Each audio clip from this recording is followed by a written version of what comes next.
I'm back on the road Chippin trail and ready for some rest and relaxation. We've traded the battlefields of Harper's Ferry for the soothing springs of Berkeley Springs, West Virginia. This isn't just any spa town, folks. This place has been a wellness retreat for millennia. Long before the arrival of European settlers, this very ground was sacred to Native American tribes like the Tuscarora. They recognized the unique properties of these warm springs, calling them medicine waters. Imagine their reverence for this natural phenomenon, a place where this earth itself seemed to offer healing and respite. These weren't just watering holes. These were vital spiritual sites woven into the fabric of their traditions and understanding of the world around them. They were so revered that rival tribes would come here under truce and share the area peacefully and without incident. The arrival of European settlers brought a new chapter to the story of Berkeley Springs. In 1730, Thomas Fairfax, the 6th Lord of Fairfax of Cameron, a prominent figure in colonial Virginia, laid claim to this land, recognizing its potential. But it was George Washington, a name synonymous with American history, who truly elevated the profile of these springs. As a young man in 1748, seeking relief from a stubborn fever, he first experienced the purported healing powers firsthand. His initial visit sparked a lifelong connection with Washington, returning numerous times throughout his life to take the waters, seeking relief from the stresses and ailments of his demanding roles. By 1776, the colonies teetered on the brink of revolution. The town of Bath was officially established around the springs. It quickly became a fashionable resort destination, attracting the elite of colonial society. Picture this: horse-drawn carriages rolling into town carrying wealthy planters, influential politicians, and their families, all seeking the restorative embrace of the warm, mineral-rich waters. Grand bathhouses began to appear, offering various treatments and experiences, solidifying Berkeley Springs as a premier wellness retreat. The belief in the healing properties of these waters was widespread. People traveled from considerable distances hoping to find relief from ailments like rheumatism, gout, and various skin conditions. The social scene in Bath was vibrant, with visitors mingling, gossiping, and even conducting a bit of business alongside their therapeutic routines. It was a unique blend of leisure and social engagement, all centered around the natural wonder of the springs. Think of it as the 18th century equivalent of a destination spa. Even after the tumultuous years of the Civil War, Berkeley Springs retained its allure. While some of the grand hotels may have seen better days, the springs themselves remained a constant and timeless source of comfort and rejuvenation. The tradition of taking the waters continued, albeit in a changed world. The 20th century saw Berkeley Springs adapt and evolve while still holding on to its unique charm. The rise of the automobile made the town more accessible, leading to a new wave of visitors seeking respite from the growing hustle and bustle of modern life. The town embraced its artistic side, attracting craftspeople and artists who found inspiration in the serene atmosphere and natural beauty. Berkeley Springs became known for its glassblowing, pottery, and other unique crafts, adding a new dimension to its appeal. The annual Berkeley Springs International Water Tasting, which began in the late 20th century, further cemented the town's reputation as a destination for those seeking the finest natural waters. Today, Berkeley Springs State Park stands as a testament to its enduring legacy. You can still immerse yourself in the historic Roman bathhouse, built in 1815, or enjoy the open-air pool, its waters sourced directly from the legendary springs. The town itself has evolved into a charming blend of its rich past and a vibrant present, with art galleries showcasing local talent, unique antique shops brimming with treasures, and inviting restaurants offering a taste of West Virginia's hospitality. And as you're touring around Berkeley Springs, don't miss Give Purse a Chance Cat Cafe. It's the largest cat adoption center in the United States, with tons of wonderful cats up for adoption. If you're a cat lover, this place is for you. It's open 7 days a week from 11 a.m. to 5 p.m. Check it out! The laid-back atmosphere is infectious, a direct reflection of the town's history as a place of relaxation and escape. So whether you're a history enthusiast, a seeker of natural wellness, or simply looking for a peaceful escape, Berkeley Springs offers a unique and enriching experience. It's a place where the echoes of the past blend seamlessly with the serenity of the present, all thanks to the gentle, healing embrace of its legendary waters. So now that you know what put Berkeley Springs on the map, what do you say we go in and see how close it relates to our Fallout world?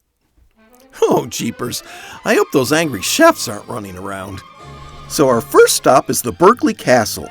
The castle is currently owned by the Berkeley Springs Castle Foundation, and you can find out all kinds of information at berkeleyspringscastle.com. But we can get a really nice view of it here from the gate, and as you can see, it's an awesome in-game location down to the smallest detail.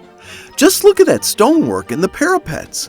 The designers must have had a field day with this place. Now, in the real world, the castle was conceived by Colonel Samuel Taylor Suit, a wealthy investor and distillery owner, as a promise to win the affection of Rosa Pelham, the daughter of an Alabama congressman. They met in Berkeley Springs, and when Rosa expressed her desire to live in a castle, Suit pledged to build her one if she would marry him. They married in 1883. Construction began in 1885. The castle was built over 6 years by approximately 100 German stonemasons using local silica sandstone. The design, attributed to renowned architect A.B. Mullett, who also designed the U.S. Treasury Building, was influenced by European castles featuring turrets, battlements, and secret passageways.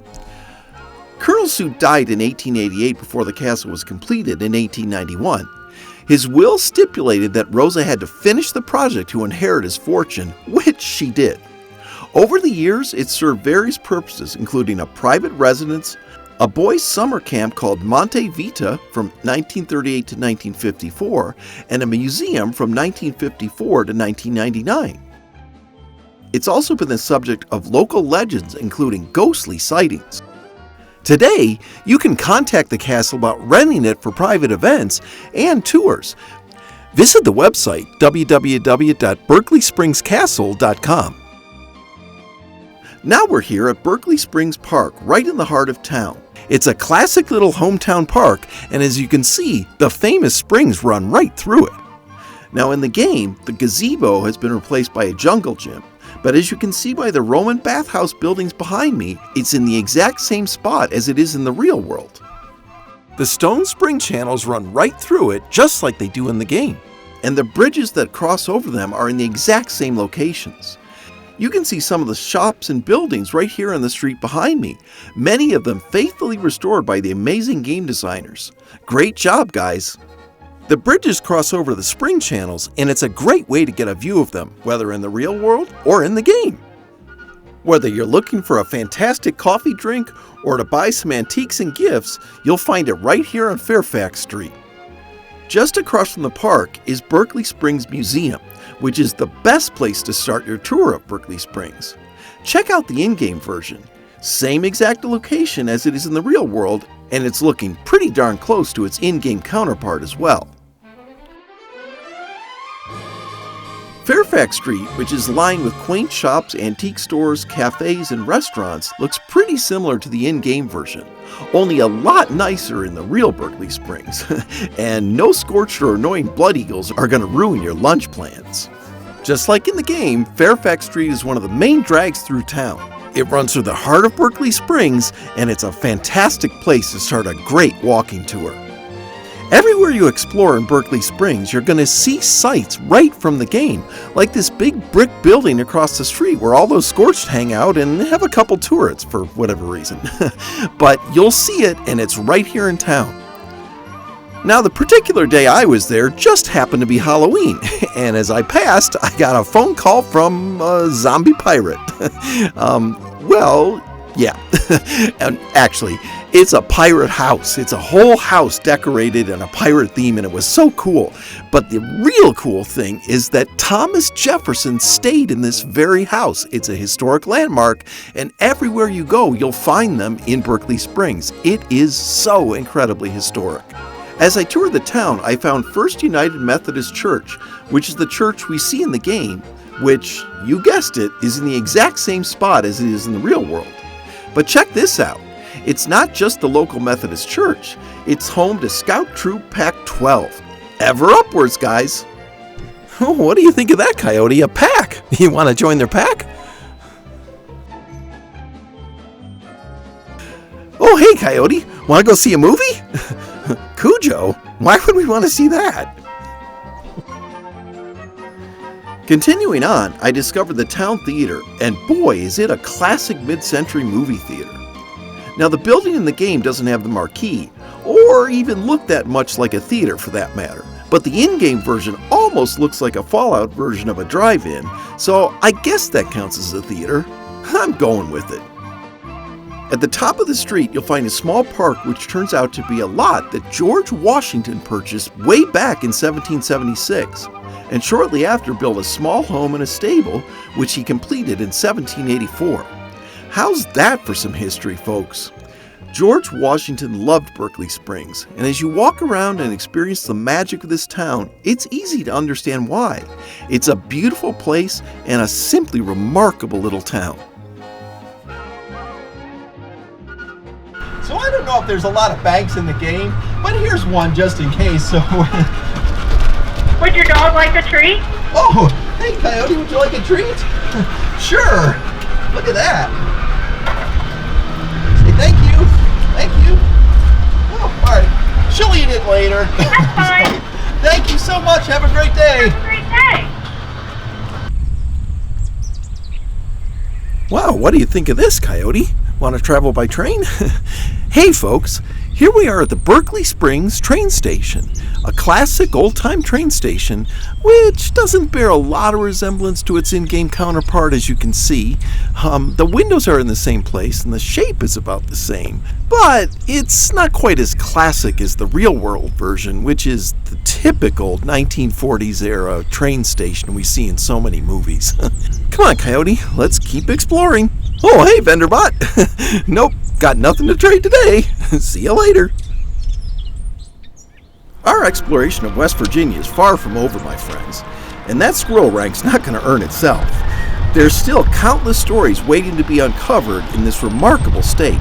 So let's get back on the road and find some. Come on, Coyote.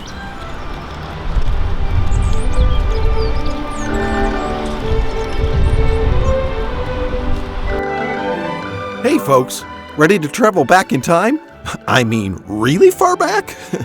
Well, imagine a time around 440 million years ago during the Silurian period.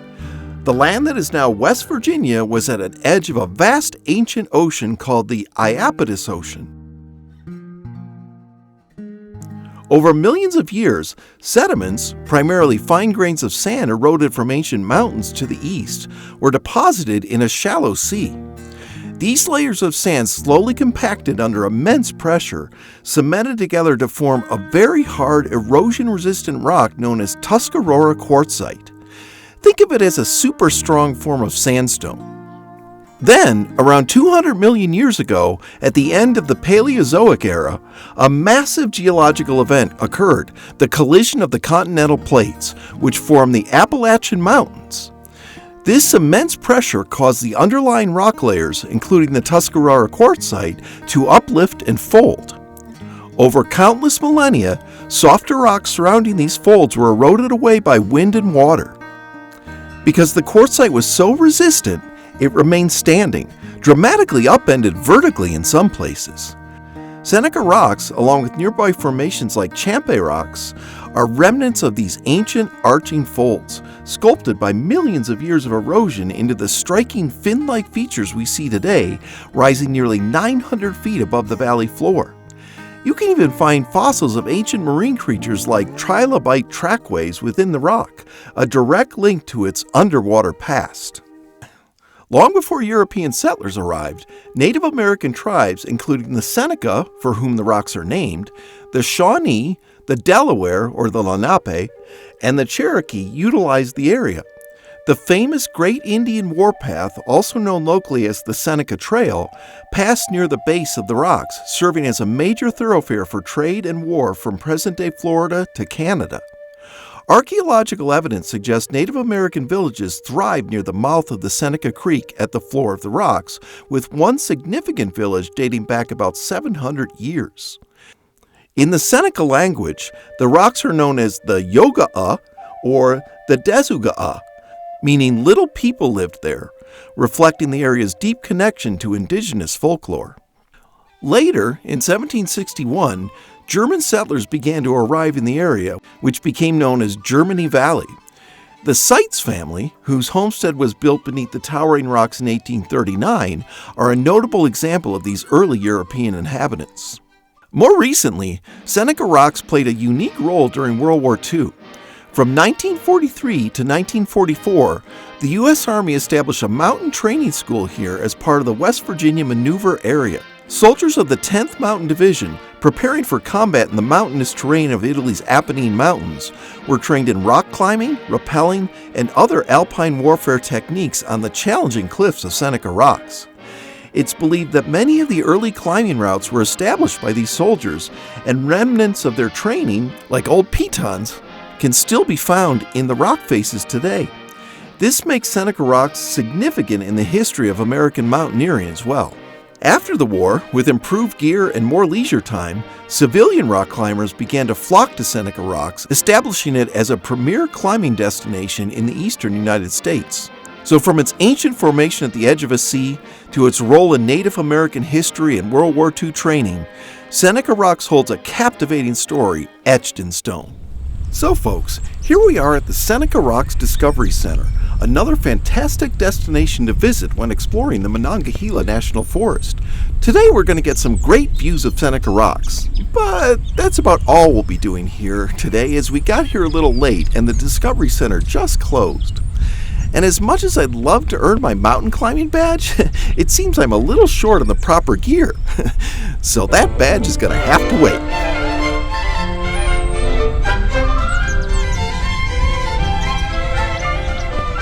So now we're right at the Discovery Center, which as you can see is situated at the base of the rocks, providing a spectacular view and making it a perfect starting point for your adventure. As you can see, it's a beautiful modern lodge-style building that blends right into the natural environment.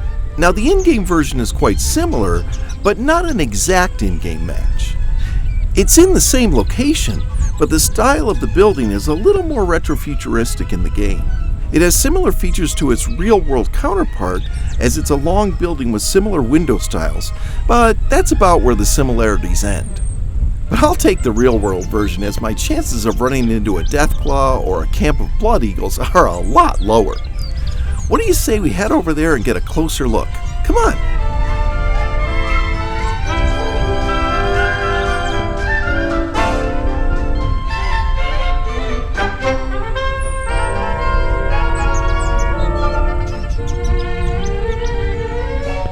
So now that you can get a better view, you can see the building has some slight resemblance to the in-game version, most particularly the window frames.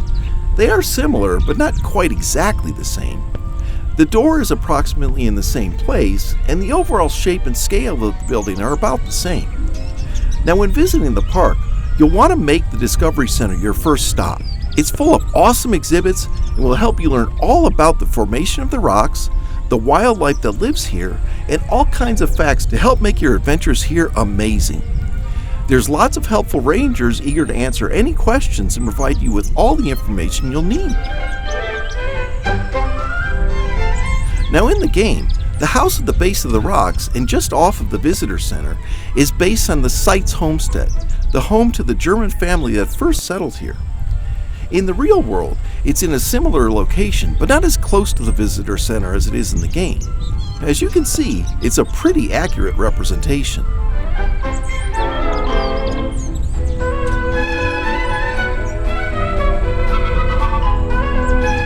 Another game location that's right across from the visitor center is the small Red Rocket gas station, and it does indeed have a real-world counterpart. Not too far from the Seneca Rocks Discovery Center, you can find a vintage Texaco filling station that has an exhibit of antique gas pumps prominently displayed out front. The in-game Red Rocket has them as well. We headed down to the parking lot of one of the main trailheads, and from here we got a really great view of the rocks. Check out how close the in-game version of the rocks compares to its real-world counterpart.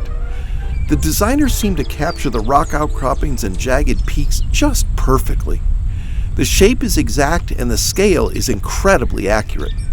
The designers did an absolutely impressive job of capturing the beauty and the majesty of this geological wonder.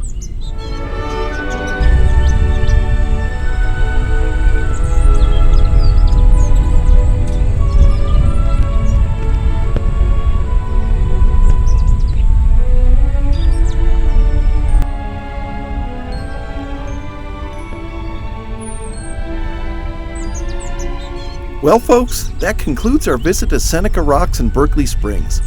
I really hope you've enjoyed this visit and are inspired to plan one of your own. West Virginia is an incredibly beautiful and diverse state, full of adventure and amazing places to visit and sights to see. My exploration of the northeast corner of the state has taken my breath away. From Harper's Ferry to Berkeley Springs, the Lost River Valley, Spruce Knob, and Seneca Rocks, this area is nothing less than spectacular, and I can't recommend visiting it enough. Well, Coyote, ready to head south and check out an amusement park and maybe get a hot dog or two? Well, I sure am. Let's hit the trail.